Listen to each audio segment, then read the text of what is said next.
روزوں کا مہینہ رمضان کا مہینہ ہے، جس میں قرآن اول نازل ہوا، جو لوگوں کا رہنما ہے اور جس میں ہدایت کی کھلی نشانیاں ہیں اور جو حق و باطل کو الگ الگ کرنے والا ہے۔ تو جو کوئی تم میں سے اس مہینے میں موجود ہو چاہیے کہ پورے مہینے کے روزے رکھے، اور جو بیمار ہو یا سفر میں ہو تو دوسرے دنوں میں روزے رکھ کر ان کا شمار پورا کر لے۔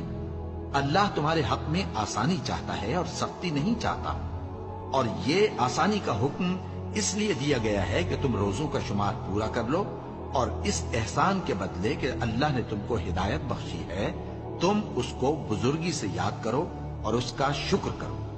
اور اے پیغمبر، جب تم سے میرے بندے میرے بارے میں دریافت کریں تو انہیں معلوم ہو کہ میں تو تمہارے پاس ہی ہوں۔ جب کوئی پکارنے والا مجھے پکارتا ہے تو میں اس کی دعا قبول کرتا ہوں۔ تو ان کو چاہیے کہ میرے حکموں کو مانیں اور مجھ پر ایمان رکھیں تاکہ نیک رستہ پائیں۔